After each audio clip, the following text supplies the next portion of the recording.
हर हर महादेव। जय शिव शंकर। भक्तों, सर्वप्रथम आप सभी को ज्येष्ठ मास की वट सावित्री व्रत की हार्दिक शुभकामनाएं। भारत की पवित्र भूमि पर ज्येष्ठ मास की अमावस्या का दिन बहुत ही शुभ माना जाता है। इस दिन सुहागिन महिलाएं अपने पति की लंबी आयु और सुख समृद्धि के लिए वट सावित्री व्रत रखती हैं। कहा जाता है कि इस व्रत में इतनी शक्ति है कि मृत्यु के मुख से भी पति को वापस लाया जा सकता है। यह व्रत माता सावित्री के अटूट प्रेम, त्याग, साहस और पतिव्रता धर्म का प्रतीक है। बहुत समय पहले मध्य देश में एक प्रतापी राजा राज्य करते थे। उनका नाम था राजा अशुपति। राजा बहुत धर्मात्मा और प्रजा का हित चाहने वाले थे। उनके राज्य में धन, वैभव और सुख की कोई कमी नहीं थी। लेकिन राजा और उनकी रानी के जीवन में एक बहुत बड़ा दुख था। उनके कोई संतान नहीं थी। संतान प्राप्ति के लिए राजा अशुपति ने वर्षों तक कठोर तपस्या की। वे प्रतिदिन माता सावित्री की आराधना करते और यज्ञ करते। कई वर्षों की कठिन तपस्या के बाद एक दिन आकाश से दिव्य प्रकाश प्रकट हुआ। उस प्रकाश में देवी प्रकट हुई और बोली, राजन, तुम्हारी भक्ति से मैं अत्यंत प्रसन्न हूँ। शीघ्र ही तुम्हारे घर एक दिव्य कन्या जन्म लेगी, जो संसार में अपने पतिव्रता धर्म के कारण अमर हो जाएगी। कुछ समय बाद रानी ने एक अत्यंत सुंदर कन्या को जन्म दिया। उसका नाम देवी के नाम पर सावित्री रखा गया। सावित्री बचपन से ही अत्यंत तेजस्विनी, बुद्धिमान और सुंदर थी। उसका चेहरा ऐसा चमकता था मानो स्वयं चंद्रमा धरती पर उतर आया हो। धीरे धीरे वह बड़ी हुई और उसके गुणों की चर्चा दूर दूर तक फैलने लगी। जब सावित्री विवाह योग्य हुई तो राजा अशुपति ने उसके लिए योग्य वर खोजने शुरू किए, लेकिन कोई भी राजकुमार सावित्री के योग्य प्रतीत नहीं हुआ। तब राजा ने कहा, पुत्री, तुम स्वयं अपने लिए योग्य वर का चयन करो।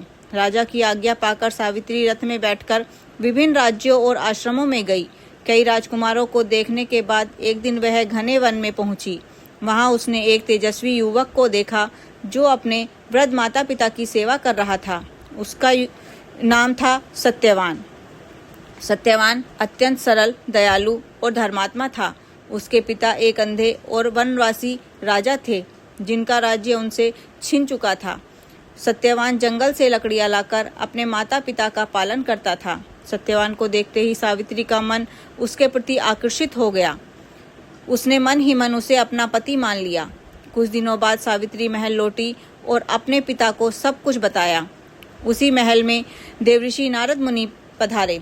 राजा ने उनसे सत्यवान के बारे में पूछा।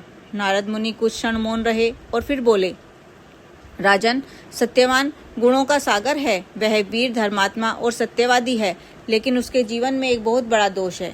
राजा घबरा गए और बोले, भगवान, वह दोष क्या है? नारद मुनि बोले, आज से ठीक 1 वर्ष बाद सत्यवान की मृत्यु निश्चित है। यह सुनकर राजा अशुपति के पैरों तले जमीन खिसक गई।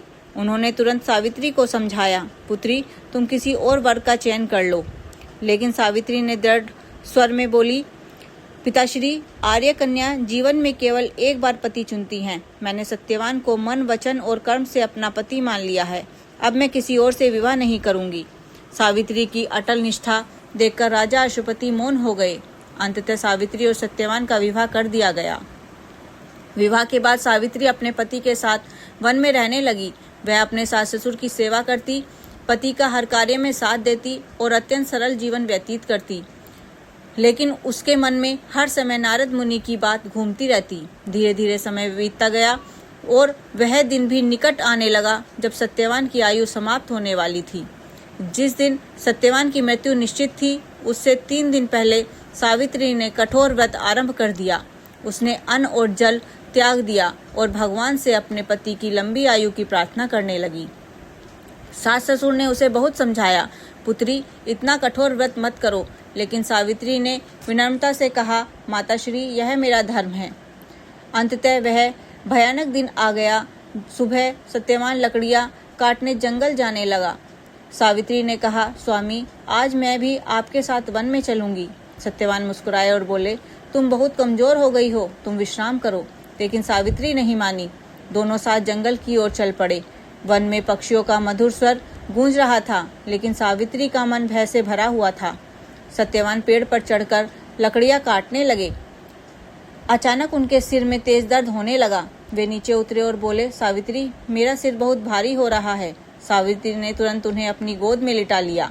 कुछ ही क्षणों में सत्यवान का शरीर निश्चल हो गया। सावित्री की आंखों से आंसू बहने लगे, लेकिन उसने धैर्य नहीं खोया।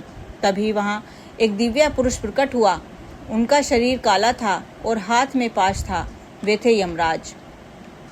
यमराज ने सत्यवान की आत्मा को पाश में बांधा और दक्षिण दिशा की ओर चल पड़े। सावित्री भी उनके पीछे चलने लगी। कुछ दूर जाकर यमराज बोले, देवी अब लौट जाओ। यह संसार का नियम है, जो जन्म लेता है उसे एक दिन मृत्यु अवश्य आती है। सावित्री ने कहा, प्रभु जहाँ तक मेरे पति जाएंगे वहां तक जाना मेरा धर्म है। यमराज उसकी पतिव्रता शक्ति से प्रभावित हुए और बोले, मैं तुम्हारी भक्ति से प्रसन्न हूँ। तुम कोई वर मांग सकती हो, लेकिन सत्यवान का जीवन नहीं। सावित्री बोली, प्रभु मेरे अंधे सास ससुर की आंखों की रोशनी लौट आए। यमराज बोले, तथास्तु। फिर वे आगे बढ़ने लगे, लेकिन सावित्री अब भी उनके पीछे चलती रही। कुछ देर बाद यमराज फिर बोले, देवी अब लौट जाओ। सावित्री बोली, धर्म के मार्ग पर चलने वालों का साथ कभी व्यर्थ नहीं जाता। यमराज फिर प्रसन्न हुए और बोले, एक और वर मांग लो। सावित्री बोली, मेरे ससुर को उनका खोया हुआ राज्य वापस मिल जाए। यमराज बोले, ऐसा ही होगा। फिर भी सावित्री उनके पीछे चलती रही।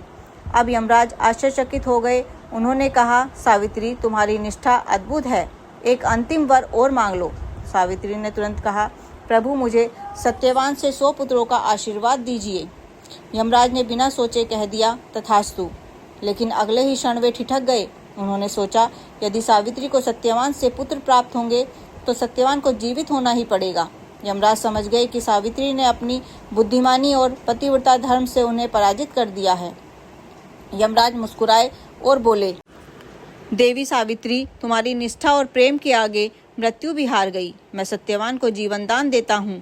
इतना कहकर उन्होंने सत्यवान की आत्मा को मुक्त कर दिया। कुछ ही क्षणों में सत्यवान के शरीर में फिर से प्राण लौट आए। उसने आंखें खोली और आश्चर्य से पूछा, सावित्री मैं सो गया था क्या? सावित्री की आंखों से खुशी के आंसू बहने लगे। उसने भगवान को धन्यवाद दिया। दोनों वापस अपने आश्रम लौटे। वहां पहुंचकर उन्होंने देखा कि उनके सास ससुर की आंखों की रोशनी लौट आई थी। कुछ ही दिनों बाद उनका खोया हुआ राज्य भी वापस मिल गया था। सभी ने सावित्री की महानता का गुणगान किया। तब से यह मान्यता है कि जो स्त्री श्रद्धा और विश्वास से वट सावित्री व्रत करती है, उसके पति की आयु लंबी होती है और परिवार में सुख समृद्धि बनी रहती है। इस व्रत में महिलाएं वट वृक्ष की पूजा करती हैं, क्योंकि वट वृक्ष को लंबी आयु और अखंड सौभाग्य का प्रतीक माना जाता है। महिलाएं वट वृक्ष के चारों ओर धागा बांधकर अपने पति की लंबी आयु की कामना करती हैं। कहा जाता है कि जिस प्रकार सावित्री ने अपने साहस, बुद्धिमानी और प्रेम से मृत्यु को भी पराजित कर दिया, उसी प्रकार हर स्त्री के भीतर अपार शक्ति छिपी होती है। यह कथा केवल एक व्रत की कहानी नहीं, बल्कि प्रेम, विश्वास, समर्पण और अटूट निष्ठा का संदेश है। यह हमें सिखाती है कि सच्चा प्रेम किसी भी कठिनाई को जीत सकता है। जो भी श्रद्धा से इस कथा को सुनता या पढ़ता है, उसके जीवन में सुख, शांति और सौभाग्य का आगमन होता है। बोलिए वट सावित्री माता की जय।